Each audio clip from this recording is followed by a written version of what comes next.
بسم اللہ الرحمن الرحیم۔ سامعین اکرام، آپ سن رہے ہیں انسپکٹر نواز خان سیریز کے سلسلے کی ایک اردو کہانی محبت کی ماری، جس کے مصنف ہیں طاہر جاوید مغل، اور یہ اس سلسلے کی آخری اور قسط نمبر 3 ہے۔ مجھے امید ہے آپ کو میری یہ کاوش پسند آئی ہوگی۔ آپ نے اگر ابھی تک میرا چینل کہانی گھر سبسکرائب نہیں کیا تو ابھی میرے چینل کو سبسکرائب کر کے بیل نوٹیفیکیشن آن کر لیجئے تاکہ آنے والی ہر نئی کہانی کی اطلاع بر وقت آپ تک پہنچ سکے۔ ماکھو کا بیان عجیب و غریب اور دلچسپ تھا۔ ایسے واقعات عام طور پر دیکھنے میں نہیں آتے، لیکن دور دراز دیہاتی علاقوں میں لوگوں کے کمزور عقیدے اس سے بھی بڑے بڑے کرشمے دکھاتے ہیں۔ میں نے ماکھو سے کہا 4 مہینے پہلے شادو کو ایک کتے نے کاٹ کھایا تھا۔ وہ کہتی تھی کہ گورن پور میں ارائیوں کے کتے نے کاٹا ہے۔ کیا واقعی ایسا ہوا تھا؟ ماکھو نے پاؤں کے انگوٹھے سے زمین کھرچتے ہوئے کہا، مجھے اس بارے میں ٹھیک طرح پتہ نہیں جی۔ وہ کچھ کہتے کہتے چپ ہوئی تھی۔ میں نے بولنے پر مجبور کیا تو اٹک اٹک کر بولی، ہو سکتا ہے جی شکارے نے ہی اسے کاٹا ہو اور اس نے یہ بات چھپانے کے لیے ارائیوں کے کتے کا نام لے دیا ہو۔ میں نے پوچھا، تمہارا کیا خیال ہے، کہیں اسلم اور شادو میں یہ میل جول تو نہیں ہو گیا تھا؟ وہ اس سوال پر کانپ سی گئی، ہکلا کر بولی، آپ تھانے دار ہیں، میں نے آپ سے کوئی جھوٹ نہیں بولا اور نہ ہی اب بولوں گی۔ مجھے اس بارے میں کچھ پتہ نہیں۔ ویسے بھی اسلم پچھلے 3-4 مہینوں سے تو جیل میں ہے۔ اللہ نہ کرے کوئی ایسی بات ہو جی، ورنہ چودھری صاحب کہیں منہ دکھانے کے قابل نہیں رہیں گے۔ آخری الفاظ کہتے کہتے ماکھو کا چہرہ شرم سے سرخ ہو گیا۔ میں نے قریباً 2 گھنٹے بخشو کسائی کے گھر میں گزارے اور ان لوگوں سے جو کچھ بھی معلوم کر سکتا تھا کر لیا۔ مجھے اندازہ ہو رہا تھا کہ اب یہ گتھی جلد ہی سلجھنے والی ہے۔ اگر کسی طرح یہ پتہ چل جاتا کہ شادو اچانک اسلم اور اس کے کتے پر مہربان کیوں ہوئی تھی تو ساری کی ساری کڑیاں آپس میں مل جاتیں۔ وہ ایک چاندنی شام تھی۔ جی ہاں، رات کے علاوہ شام بھی چاندنی ہوتی ہے۔ آپ نے اکثر دیکھا ہوگا کہ پوری رات کا چاند ہو تو سورج ڈوبتے ہی مشرق سے چاند کی تھالی نمودار ہو جاتی ہے۔ وہ بیساکھی کا موسم تھا، گندم کی فصل پکنے والی تھی، درختوں پر نئے پھول پتے نکل رہے تھے۔ کھانا کھانے کے بعد میں نے چودھری بوٹے کی حویلی کا رخ کیا۔ آج میں اس سے نہایت اہم بات چیت کرنے جا رہا تھا۔ چودھری گھر ہی میں موجود تھا۔ اس نے شربت وغیرہ سے تواضع کی۔ پھر ہم حویلی کی بیٹھک میں آ بیٹھے۔ چودھری کے دونوں بیٹے شہر گئے ہوئے تھے۔ ایک طرح سے یہ اچھا ہی ہوا تھا۔ میں چودھری سے جو بات کرنا چاہتا تھا اس میں شادو کے جوان بھائیوں کا ہونا مناسب نہیں تھا۔ جوان خون جلد جوش مار جاتا ہے اور بند کمروں میں کی جانے والی بات بھی گلی کوچوں میں گونجنے لگتی ہے۔ میں نے بڑی احتیاط کے ساتھ چودھری سے گفتگو کا آغاز کیا اور اشاروں کنایوں میں بڑی نرمی کے ساتھ اسے سمجھا دیا کہ اس کی لاڈلی پتری اب اتنی چھوٹی نہیں رہی جتنی وہ سمجھ رہا ہے۔ میں نے اسے بتایا کہ اب اس پر نگاہ رکھنے کی ضرورت ہے، بلکہ بہتر ہے کہ وہ اس کے لیے رشتہ وغیرہ دیکھے اور اس کے ہاتھ پیلے کرنے کی فکر کرے۔ چودھری نے گھبرا کر پوچھا کہ میں اس سے یہ باتیں کیوں کر رہا ہوں۔ میں نے چودھری سے کہا، ابھی تو خطرے والی بات نظر نہیں آتی، مگر ہو سکتا ہے کہ خطرہ پیدا ہو جائے۔ میرے علم میں یہ بات آئی ہے کہ شادو رات کو چوری چھپے حویلی سے نکلتی ہے اور اکبرے کے گھر تک جاتی ہے۔ میرے انکشاف نے چودھری کو لال پیلا کر دیا۔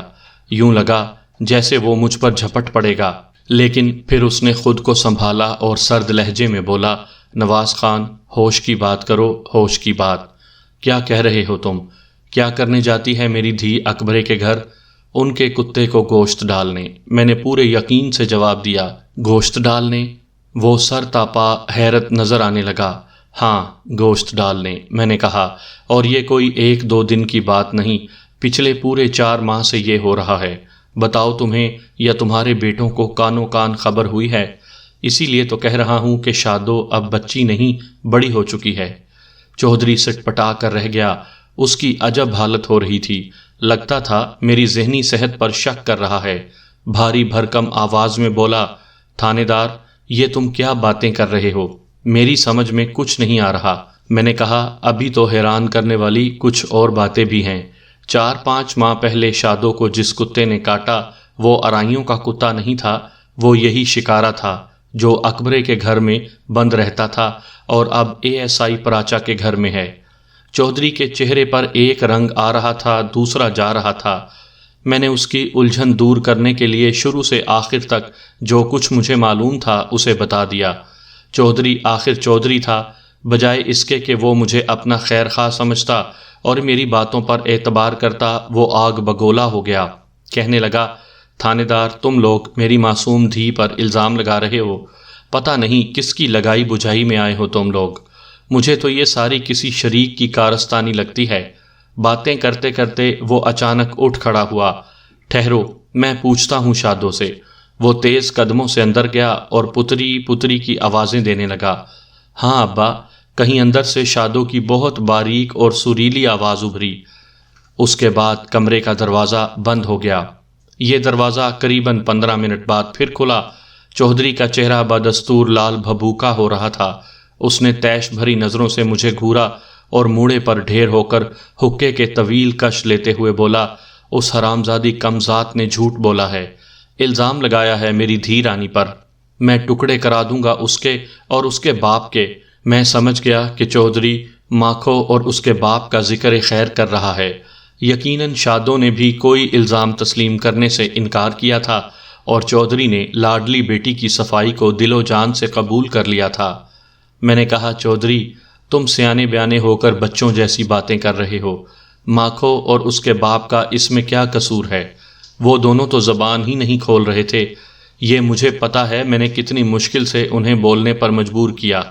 تو کیوں تم پڑے ہوئے ہو میری بیٹی کے پیچھے؟ کیوں راکھ ڈالنا چاہتے ہو ہمارے سروں پر؟ میں تمہیں ایک بات صاف صاف بتا دوں، میری بیٹی بالکل بے قصور ہے۔ یہ سارا چکر ہمارے کسی ویری کا چلایا ہوا ہے اور تم اس چکر میں آ رہے ہو، اور کوئی بات ہی نہیں ہے۔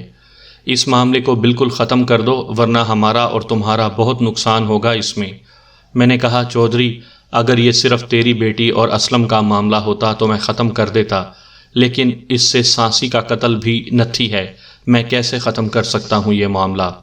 چودھری بہت بھڑکا ہوا تھا۔ ایسے میں اس کی منہ سے کوئی عقل کی بات نہیں نکلنی تھی۔ میں اسے خدا حافظ کہہ کر حویلی سے لوٹ آیا۔ جس وقت میں حویلی کے بڑے دروازے سے باہر نکلا قریباً 9 بج چکے تھے۔ گلی بالکل سنسان تھی۔ دور کہیں گاؤں کے وسط میں آوارہ کتے زور و شور سے بھونک رہے تھے۔ جب میں تھانے جانے کے لیے حویلی کی دائیں جانب آیا، ایک دم مجھے چونکنا پڑا۔ ایک سایہ سا حویلی کی دیوار پر نظر آیا اور کود کر اندر چلا گیا۔ چاندنی رات تھی، ورنہ یہ واقعہ میری نظر سے اوجھل رہتا اور میں بڑے آرام سے ٹہلتا ٹہلتا تھانے جا پہنچتا۔ اس کے بعد حویلی کے اندر جو کچھ ہوتا اس کا خیال بھی لرزہ خیز تھا۔ سائے کے اندر کودتے دیکھ کر میں جلدی سے دیوار کے ساتھ چپک گیا۔ پہلا خیال تو ذہن میں یہی آیا کہ شاید یہ حویلی کا کوئی ملازم تھا۔ ضروری نہیں تھا کہ یہ کوئی چور ڈاکو ہی ہو۔ دیوار پھلانگ کر اندر جانا کوئی معمولی واقعہ بھی ہو سکتا تھا۔ میں کچھ دیر دیوار کے ساتھ کھڑا اندر کی سن گن لیتا رہا، کوئی آواز بلند نہیں ہوئی۔ میں واپس حویلی کے دروازے کی طرف آیا۔ مجھے دروازے تک چھوڑ کر اور دروازہ بند کر کے چودھری بوٹا واپس جا چکا تھا۔ اب حویلی کے برآمدے میں بھی مکمل تاریکی نظر آ رہی تھی۔ میں نے پھاٹک کے اوپر سے ہاتھ ڈال کر کنڈی گرائی اور اندر داخل ہو گیا۔ میری معلومات کے مطابق آج چودھری کی حویلی میں اس کی بیٹی، بیوی اور ایک بہو کے سوا اور کوئی نہیں تھا۔ جیسا کہ میں نے بتایا ہے، دونوں بیٹے شہر گئے ہوئے تھے۔ نوکرانی ماکھو کام کر کے گورنپور واپس چلی جاتی تھی۔ ایک اور نوکرانی بھی تھی، لیکن وہ ان دنوں بیمار تھی۔ حویلی کے 3 مرد ملازم حویلی سے باہر استبل میں سوتے تھے۔ حویلی کے تاریک برآمدے میں پہنچتے ہی مجھے خطرے کا احساس ہو گیا۔ میں نے پیٹ پر سے قمیص تھپ تھپائی، نیچے سرکاری ریوالور موجود تھا۔ میں برآمدے کے ایک تاریک کونے میں کھڑا تھا۔ یہاں ایک طرف بھوسے کا ڈھیر لگا ہوا تھا اور دوسری طرف اناج رکھنے کے بڑے بڑے گھروندے تھے، جنہیں دیہات میں بھڑولے کہا جاتا ہے۔ اس بیٹھک کا دروازہ مجھ سے قریباً 15 قدم کے فاصلے پر تھا، جہاں تھوڑی دیر پہلے میں اور چودھری بیٹھے باتیں کر رہے تھے۔ بیٹھک میں ابھی تک روشنی تھی اور میری ساری توجہ بیٹھک کے دروازے پر تھی۔ یہی وجہ تھی کہ جب اچانک سیڑھیوں پر شور سنائی دیا اور میرے بالکل قریب سے چیخ سنائی دی تو میں بری طرح گڑبڑا گیا۔ کوئی چیختا ہوا سیڑھیوں پر بھاگا آ رہا تھا۔ یہ شادو تھی۔ وہ توپ سے نکلے ہوئے گولے کی طرح میری دائیں طرف سے برآمد ہوئی اور احاطے کی طرف دوڑتی چلی گئی۔ سیکنڈ کے 10ویں حصے میں مجھے یہ احساس ہو گیا کہ کوئی اس کے پیچھے ہے۔ جوں ہی پیچھے آنے والا سیڑھیوں سے اترا اور شادو کے پیچھے لپکا، میں نے چھلانگ لگائی اور اسے لیتا ہوا بھوسے کے ڈھیر پر گرا۔ چھلانگ لگاتے ہوئے مجھے اس بات کا پورا احساس تھا کہ مد مقابل کے ہاتھ کوئی ہتھیار، پستول، چاقو وغیرہ ہو سکتا ہے۔ میرا یہ اندازہ بالکل درست نکلا۔ بھوسے پر گرتے ہوئے میں نے اپنے حریف کے دائیں ہاتھ پر نظر کی۔ چاندنی کی اجلی روشنی میں مجھے ایک خطرناک پھل کا چاقو نظر آیا۔ ایک لمحہ ضائع کیے بغیر میں نے حریف کی چاقو والی کلائی دبوچ لی۔ بھوسے پر گرتے ہی وہ تڑپ کر سیدھا ہوا۔ مجھے فقط اس کی بڑی بڑی مونچھیں ہی دکھائی دیں۔ اٹھ کر ایک ٹکر میں نے اس کی پیشانی پر رسید کی۔ یہ بڑی زوردار ضرب تھی۔ مد مقابل کا سر زمین پر ہوتا تو اسے تارے نظر آ جاتے، لیکن وہ چونکہ بھوسے کے ڈھیر پر تھا اس لیے یہ ضرب آسانی سے سہ گیا۔ اس نے بڑے ماہرانہ انداز سے میری پسلیوں پر گھٹنا رسید کیا اور بائیں ٹانگ کے زور سے مجھے پیچھے اچھال دیا۔ وہ ایک لمبا تڑنگا جوان تھا۔ اس کی شکل تو ٹھیک طرح نظر نہیں آ رہی تھی، لیکن اس کے منہ سے جو گالیاں نکلیں ان سے مجھے یقین ہو گیا کہ وہ سانسی قبیلے سے ہے۔ میں نے 2-3 مکے اس کے چہرے پر مارے۔ اس نے سنبھل کر اپنا داہنا ہاتھ پیچھے کیا۔ یہ بڑا خطرناک انداز تھا۔ میں جان گیا کہ وہ چاقو کا وار کرنے لگا ہے۔ میں 2 قدم پیچھے ہٹا۔ اس نے ایک دم ارادہ بدل دیا اور یک لخت میدان چھوڑ کر بھاگ نکلا۔ میں نے بھی اس کے تعاقب میں دوڑ لگائی، لیکن ابھی بمشکل میں نے 4 یا 5 قدم اٹھائے ہوں گے کہ چودھری بوٹا بھاگتا ہوا ایک کمرے سے نکلا اور بدحواسی میں مجھ سے ٹکرا گیا۔ میں سنبھلتے سنبھلتے بھی ایک چارپائی سے جا ٹکرایا۔ چودھری کی تو ایک ساتھ 2 کلا بازیاں لگ گئی تھیں۔ چودھری کے ایک ہاتھ میں 12 بور کی رائفل تھی۔ میں نے بھاگ کر اس کا رائفل والا ہاتھ پکڑ لیا۔ ایسا کر کے میں نے خود کو شدید خطرے سے بچا لیا تھا، ورنہ عین ممکن تھا کہ تاریکی اور بدحواسی میں چودھری مجھ پر ہی ٹھا کر دیتا۔ چودھری کے ٹکرا جانے سے سانسی کو جو چند لمحوں کی مہلت ملی اس میں وہ فرار ہو گیا۔ چودھری اور اس کے ملازموں کے ساتھ مل کر ہم نے گاؤں کی گلیوں میں بھاگ دوڑ کی، لیکن سانسی جیسے خاموشی سے آیا تھا ویسے ہی خاموشی سے غائب ہو گیا تھا۔ اس واقعے کی خبر آنن فانن پورے گاؤں میں پھیل گئی۔ لوگ حویلی کے سامنے جمع ہو گئے اور ایک دوسرے سے معلومات حاصل کرنے لگے۔ میں چودھری کے ساتھ واپس حویلی میں آ گیا۔ یہاں بھی اڑوس پڑوس کی عورتیں موجود تھیں اور ڈری ڈری سرگوشیاں کر رہی تھیں۔ شادو کا رو رو کر برا حال تھا۔ اس کا کرتا پیچھے سے پھٹ گیا تھا اور ایک بازو پر بھی چوٹیں آئی تھیں۔ وہ بتا رہی تھی کہ مجھے کچھ معلوم نہیں وہ کون تھا اور کہاں سے آیا۔ وہ روتے ہوئے بولی، میں چاٹی میں سے دودھ نکالنے لگی تھی، ایک دم پچھواڑے والی کھڑکی کھلی اور وہ دھم سے اندر کود آیا۔ اس کے ہاتھ میں چمکتا ہوا چاقو تھا۔ اندر آتے ہی اس نے مجھے چاقو مارنا چاہا۔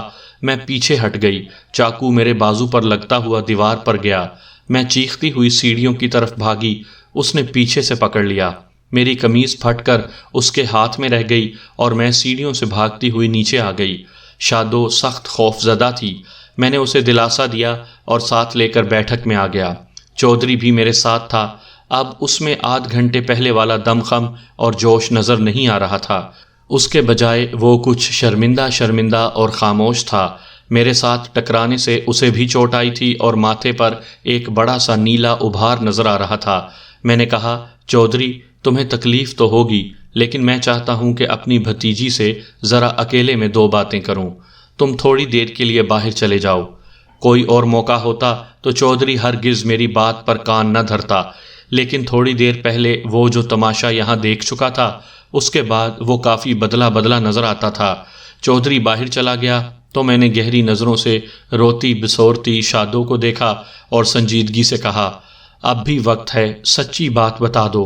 اس بار تو قسمت سے بچ گئی ہو، ضروری نہیں ہے کہ اگلی دفعہ بھی ایسا ہو۔ وہ خاموش رہی۔ اس کی خاموشی نیم رضامندی کی طرح تھی، یعنی وہ یہ بات تسلیم کر رہی تھی کہ اس نے باپ سے جھوٹ بولا ہے۔ میں نے کرسی پر بیٹھتے ہوئے کہا، ہاں بولو، میرے پاس زیادہ وقت نہیں ہے۔ وہ ایک دم رونے لگی۔ میں سمجھ گیا کہ ڈھب پر آ رہی ہے۔ وہ قتل ہوتے ہوتے بچی تھی اور ایسا میرے وسیلے سے ہوا تھا۔ وہ میری احسان مند بھی تھی۔ اس کے علاوہ آنے والے وقت کا خوف بھی اس کے ذہن پر سوار تھا۔ حملہ آور بچ کر چلا گیا، معلوم نہیں تھا کہ کب اور کہاں وہ دوبارہ اس پر حلہ بول دیتا۔ شادو بڑی مشکل سے بولی، اور جب بولی تو بہت کھل کر بولی۔ اس نے جرأت مندی کا مظاہرہ کرتے ہوئے کہا، تھانے دار جی، آپ میرے ابا جی کو بھی بلا لیں، میں سب کچھ ان کے سامنے کہوں گی۔ مجھے بھلا کیا اعتراض ہو سکتا تھا؟ مقصد تو یہ تھا کہ وہ اندر کی بات بتا دے، اکیلے میں بتائے یا سب کے سامنے۔ میرے اور چودھری کے سامنے شادو نے جو کچھ کہا اس کی تفصیل خاصی لمبی چوڑی ہے۔ بیچ بیچ میں نے اور چودھری نے اس سے سوالات بھی کیے۔ ایک دو واقعات ایسے بھی تھے جو شادو نے اشاروں کنایوں میں بتائے، اور مجھے ان کی تفصیل بعد میں اسلم سے معلوم ہوئی۔ بہرحال اس چاندنی رات میں حویلی کی سجی سجائی بیٹھک میں شادو نے جو کچھ بتایا اس کا مختصر احوال مندرجہ ذیل ہے۔ شادو حملہ آور کو جانتی نہیں تھی، لیکن اسے معلوم تھا کہ وہ کون ہے۔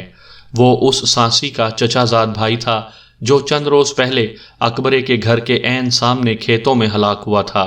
کھیتوں میں ہلاک ہونے والے سانسی کا نام ناجا تھا، اور ناجے سے بھی شادو کی مٹ بھیڑ ہو چکی تھی۔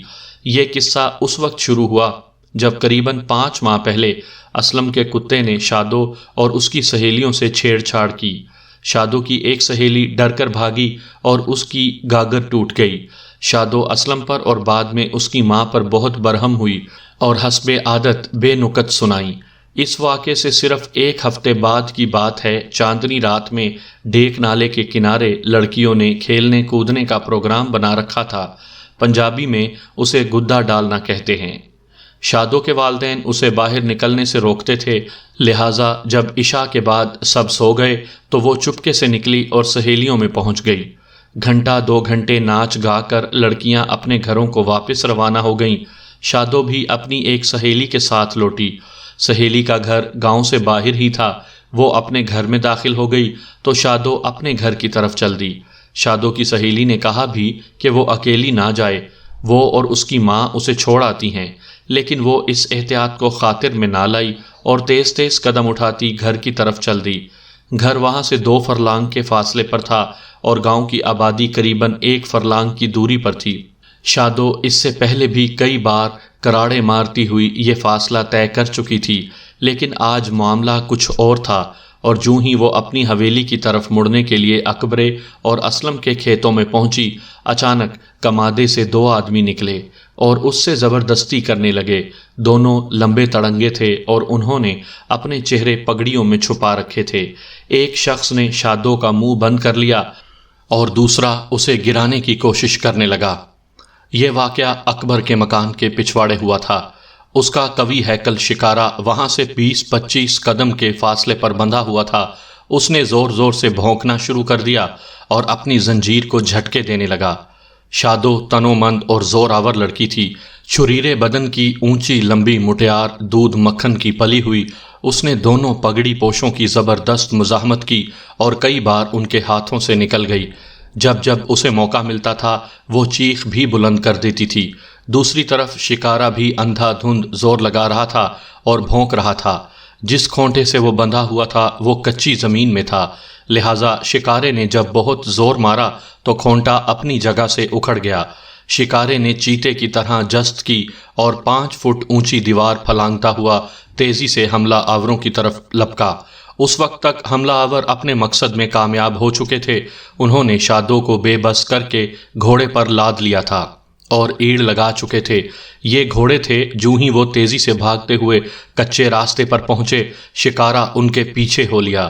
پچھلے گھوڑے پر سوار حملہ آور نے لاٹھی کی ضربوں سے بار بار کتے کو پیچھے ہٹانا چاہا، لیکن وہ گھوڑے کے ساتھ ہی چپکا رہا۔ آخر اس نے گھوڑے کی پچھلی ٹانگوں پر حملہ کیا اور اسے سوار سمیت زمین بوس کر دیا۔ اپنے ساتھی کو گرتے دیکھ کر دوسرے گھڑ سوار نے بھی اپنی گھوڑی روک لی اور شادو بھی اسی گھوڑی پر تھی۔ جوں ہی گھوڑی رکی، شادو زور مار کر نیچے اتر گئی۔ گھوڑی سوار نے بھی ساتھ ہی چھلانگ لگا دی۔ اس سے پہلے کہ شادو بھاگتی، گھوڑی سوار پھر اسے دبوچ چکا تھا۔ لیکن اب شادو اکیلی نہیں تھی، اس کا نڈر خیر خواہ بھی اس کے ساتھ تھا، اونچا لمبا برق رفتار شکارہ۔ بلائے ناگہانی کی طرح حملہ آور پر جھپٹا اور اپنا جبڑا اس کی رانوں میں گھسا دیا۔ حملہ آور نے لرزہ خیز چیخ ماری اور الٹ کر گرا۔ گھوڑی سوار کا ساتھی لوہے کی میخوں والی لاٹھی سونت کر شکارے پر پل پڑا۔ اسی دوران شادوں نے بھاگتے قدموں کی آواز سنی۔ یہ اسلم تھا۔ وہ اپنے کتے کی آواز سے جاگا تھا اور اب بھاگتا ہوا موقع پر پہنچ گیا تھا۔ اس کے ہاتھ میں لاٹھی تھی۔ آتے ساتھ ہی وہ حملہ آوروں سے بھڑ گیا۔ دونوں میں کچھ دیر زبردست لٹھ بازی ہوئی، پھر اچانک پگڑی پوش لٹھ باز نے میدان چھوڑ دیا۔ وہ تیزی سے بھاگا اور کماد کے اونچے اونچے کھیتوں میں گم ہو گیا۔ شکارا موقع پر موجود نہیں تھا، ورنہ وہ ضرور اسے پکڑ لیتا۔ دراصل جب اسلم اور پگڑی پوش میں لاٹھی چل رہی تھی، پگڑی پوش کا زخمی ساتھی گھوڑے پر چڑھ کر بھاگ نکلا تھا۔ شکارا اسی کو گھر تک پہنچانے گیا تھا۔ وہ جب دونوں گھوڑوں اور زخمی حملہ آوروں کو گاؤں کی حدود سے باہر نکال کر واپس آیا تو کھیل ختم ہو چکا تھا۔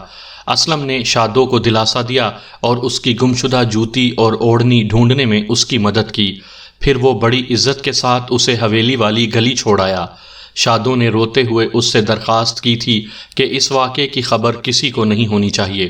اسلم نے نہ صرف وعدہ کیا بلکہ وعدے کا پاس بھی کیا، اور گاؤں میں کسی کو اس واقعے کی بھنک تک نہیں پڑی۔ شادو اسلم کی احسان مند تو ہو ہی گئی تھی، اب اس کی جوان دل کی دھڑکنوں میں اونچے لمبے جی دار اسلم کی محبت بھی جاگ گئی۔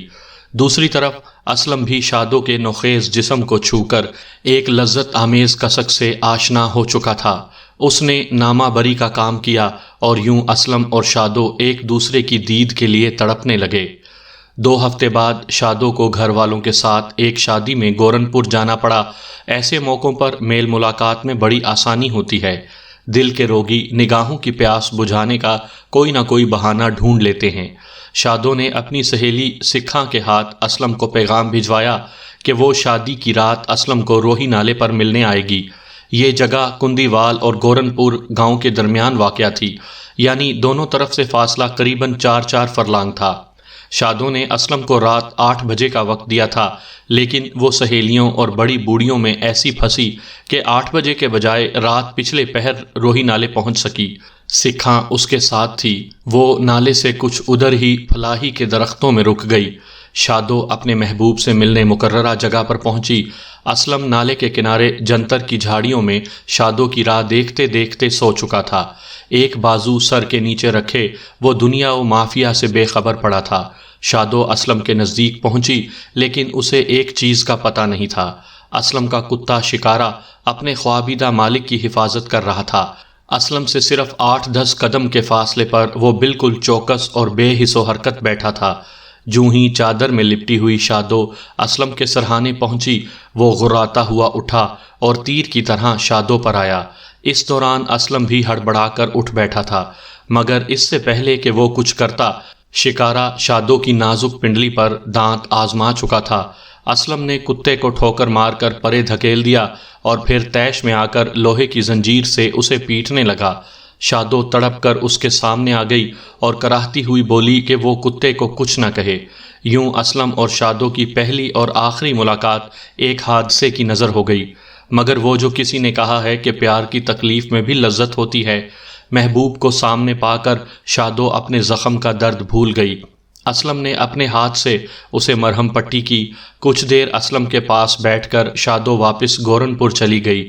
اگلے روز سارا دن اس نے پنڈلی کا زخم چھپائے رکھا اور سکھاں کو بھی منع کر دیا کہ وہ کسی سے ذکر نہ کرے، لیکن شام تک زخم میں تکلیف بڑھ گئی۔ سکھاں نے کہا کہ کہیں کوئی مصیبت نہ پڑ جائے، کسی حکیم ڈاکٹر کو دکھانا چاہیے۔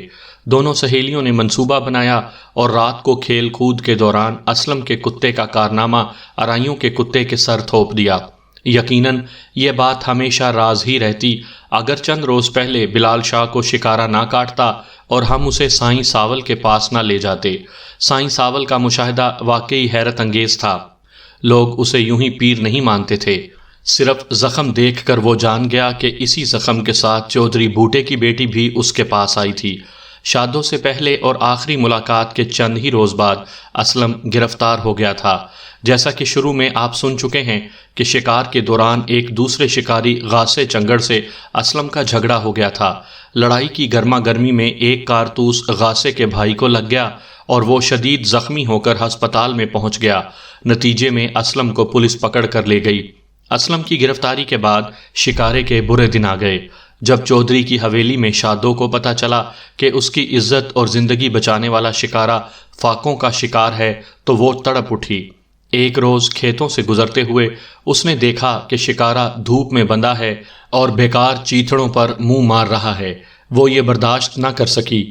عورت کی ازلی محبت اس میں بیدار ہو چکی تھی، وہ محبت جو محبت کرنے والے کو کانٹوں پر ننگے پاؤں چلاتی ہے، انگاروں پر سلاتی ہے، خون کے آنسو رلاتی ہے، لیکن پھر بھی جان سے پیاری لگتی ہے۔ یہ کوئی معمولی کتا نہیں تھا، اسلم کا کتا تھا، اس کے محبوب کا لاڈلا تھا۔ پھر وہ بھوکا کیوں رہتا؟ اس کی پیٹ کی آگ کیوں نہ بجھتی؟ شادو کو اپنا گوشت بھی اس کے حلق سے اتارنا پڑتا تو اتار دیتی۔ اسی روز اس نے اپنی نوکرانی ماکھو کو اعتماد میں لیا اور اسلم کے شکارے کے لیے راشن کا انتظام کر لیا۔ رات کو وہ خود حویلی سے نکلی اور کھیتوں کھیت چلتی ہوئی اس احاطے میں پہنچ گئی جہاں شکارے کو باندھا جاتا تھا۔ پھر شادو کے لیے یہ ہر رات کا معمول بن گیا۔ وہ اپنی ناقابل فراموش محبت کی انگلی تھام کر حویلی سے نکلتی اور گوشت لے کر شکارے کے پاس پہنچ جاتی۔ کوئی تصور بھی نہ کر سکتا تھا کہ شب کی تاریکی میں شکارے کے سامنے گوشت پھینکنے والی چودھری کی بیٹی ہے، وہ بیٹی جو ناک پر مکھی نہیں بیٹھنے دیتی تھی اور جس کا نخرہ گاؤں بھر میں مشہور تھا۔ گاؤں والوں کی بات تو دور کی رہی، شادو کے گھر والوں کو بھی گمان نہیں ہوا کہ ان کی الڑ بیٹی کسی انوکھی راہ پر چل نکلی ہے۔ دن یوں ہی گزرتے رہے اور پھر وہ اہم واقعہ رونما ہوا جس نے ایک نامعلوم شخص کی جان لے لی اور نتیجے میں مجھے انکوائری کا بوجھ اٹھانا پڑا۔ میرا اشارہ سانسی ناجے کی موت کی طرف ہے۔ ناجا ہی وہ سانسی تھا جس نے اپنے ایک ساتھی کے ساتھ مل کر 4-5 ماہ پہلے شادو کو کھیتوں سے اٹھانے کی کوشش کی تھی اور شکارے کی وجہ سے ناکام ہوا تھا۔ اس واقعے میں نہ صرف ناجا خود زخمی ہوا تھا بلکہ اس کے ساتھی کا گھوڑا بھی ناکارہ ہو گیا تھا۔ بعض سانسی اپنی کینہ پروری اور انتقام کے لیے بہت مشہور ہوتے ہیں۔ ناجا بھی شاید انہی ناموروں میں سے ایک تھا۔ وہ اسلم اور اس کے شکارے کا جانی دشمن بن چکا تھا۔ خاص طور پر شکارے کو مارنے کی تو اس نے سوگند کھا رکھی تھی۔ اس کے کانوں تک یہ باتیں پہنچتی رہی تھی کہ شکارہ ایک خاص الخاص کتا ہے اور اس پر کسی پیر فقیر کا سایہ ہے، لیکن وہ ان باتوں کو خاطر میں لانے والا نہیں تھا۔ ایک روز وہ زہریلے پراٹھے لے کر اپنے ڈیرے سے نکلا اور چھپتا چھپاتا اسلم کے گھر تک پہنچ گیا۔ وہ اگر فوری طور پر پراٹھے پھینک کر چلا جاتا تو شاید اپنے مقصد میں کامیاب ہو جاتا، مگر بس اس نے ایسا نہیں کیا۔ غالباً اس کے دل میں یہ بات آ گئی کہ کتے کے سامنے پائے جانے والے گوشت کی حقیقت معلوم کرنی چاہیے۔ اسے یقین تھا کہ یہ کسی ہوائی چیز کا کام نہیں بلکہ گاؤں ہی کا کوئی شخص رات کے اندھیرے میں یہ گوشت کتے کے سامنے پھینک جاتا ہے۔ اسے تجسس نے مجبور کیا اور وہ وہیں کھیت میں چھپ کر کسی آنے والے کا انتظار کرنے لگا۔ ایک بد کردار کو اس کی بد اعمالیوں کی سزا دینے کے لیے قدرت ایک سٹیج تیار کر رہی تھی اور اب اس خونی ڈرامے کا دوسرا کردار سٹیج پر نمودار ہونے والا تھا۔ یہ شادو تھی۔ وہ حسب معمول رات گئے حویلی سے نکلی اور کھیتوں کے اندر اندر چلتی شکارے کے احاطے تک پہنچ گئی۔ گندم کے کھیت میں چھپے ہوئے ناجے نے ایک عورت کا سایہ دیکھا۔ وہ ہاتھ میں ایک ٹفن کیریئر لیے محتاط قدموں سے شکارے کی طرف بڑھ رہی تھی۔ اس کی بو سونگھتے ہی شکارے نے بڑی محبت سے غرانا شروع کر دیا تھا۔ وہ عورت ناجے کے قریب سے گزری تو اس نے اسے پہچان لیا۔ وہ شادو تھی، وہ شادو جس کی جوانی کا پھل کھانے کی کوشش میں ناجے کے دانت کھٹے ہو گئے تھے۔ وہ اس شب کی تاریکی میں بالکل اکیلی ان سنسان کھیتوں میں موجود تھی۔ ناجے نے اس کے حسین سراپے کو گھورا اور اس کے اندر کا شیطان ایک انگڑائی لے کر بیدار ہو گیا۔ اس کے دو دشمن یعنی شکارہ اور شادو ایک ہی مقام پر اکٹھے ہو گئے تھے۔ اس نے پہلے شادو سے نبٹنے کا فیصلہ کیا۔ ایک دم وہ کسی عفریت کی طرح گندم کے کھیت میں سے نکلا اور شادو پر جا پڑا۔ ایک پہلوانی داؤ استعمال کرتے ہوئے اس نے شادو کو چارے کے اونچے کھیت میں گرا لیا اور بھوکے بھیڑیے کی طرح بھمبوڑنے لگا۔ ایک بار پھر وہی چند ماہ پہلے کا منظر دہرایا جا رہا تھا، لیکن آج فرق یہ تھا کہ شادو کے ساتھ ہونے والی دست درازی شکارے کی نگاہوں سے اوجھل تھی۔ ویسے بھی وہ ایک مضبوط زنجیر سے بندھا ہوا تھا اور اس کا احاطے میں سے باہر نکلنا بھی ناممکن تھا۔ عین ممکن تھا کہ شادو بازو کے پنجے میں پھنسی ہوئی چڑیا کی طرح پھڑ پھڑا کر رہ جاتی، لیکن قدرت نے ایک بار پھر اس کی مدد کی۔